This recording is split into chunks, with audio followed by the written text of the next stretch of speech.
দিয়াবাড়ির যে জায়গাগুলো অনেক ইউটিউবাররাই বা ব্লগাররাই আজ পর্যন্ত দেখায়নি, এটা হচ্ছে সেই জায়গা। এটা অনেক উপরে, পাহাড়ের উপরে আমি এখন দাঁড়ায় আছি। এই যে খুবই সুন্দর জায়গাটা। এই পাশে হচ্ছে সেন্টার মেট্রো রেল। দেখুন, পাহাড়ের মতো উঁচা এই জায়গাটা দেখতে খুবই চমৎকার। আমার মনে হয় এই জায়গায় অনেকেই এখন আসে নাই দিয়াবাড়িতে। অনেক দূরে আমি আমার গাড়িটা রেখে আসছি, এই জন্য একটু টেনশন লাগতেছে। আর ওই যে 18 নম্বরের বিল্ডিং গুলো, অর্থাৎ আমি কোন জায়গায় আছি, যারা মোটামুটি উত্তরাতে বসবাস করে তারা সবাই বুঝতে পারছে। আর ওই পাশে হচ্ছে সেই বউবাজারটা, যেখানে আমার অনেকগুলা ভিডিও রয়েছে। দেখুন, খুব সুন্দর একটা জায়গা, একদম ঠিক রাঙামাটির ফিল আসতেছে এই জায়গা থেকে। জায়গাটা মোটামুটি ভালোই উঁচা, এখানে পাহাড়ি অনেক ফুল ফল রয়েছে, আমি চিনি না অনেক কিছুই।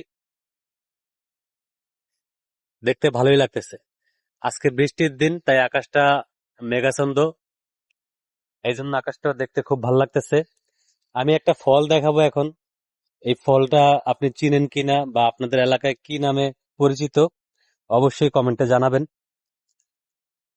ফলটা পাহাড়ি ফল। এই যে,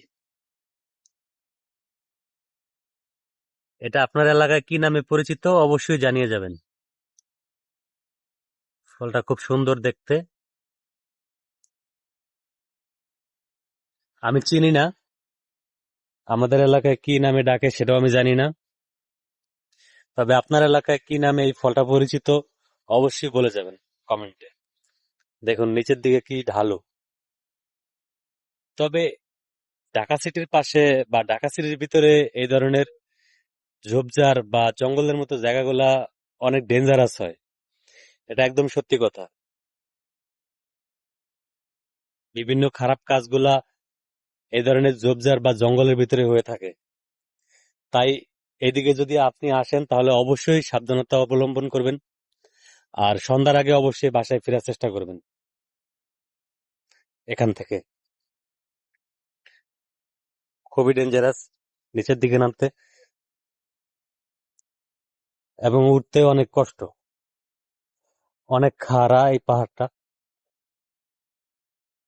মোটামুটি 4 তলা বিল্ডিং এর মতো উঁচা হবে এই জায়গাটা। দেখুন নিচের ভিউটা খুব চমৎকার।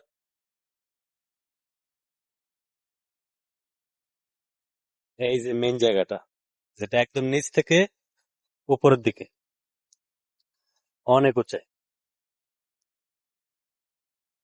দূরে একটা প্লেন নামতেছে। এই যে দেখুন।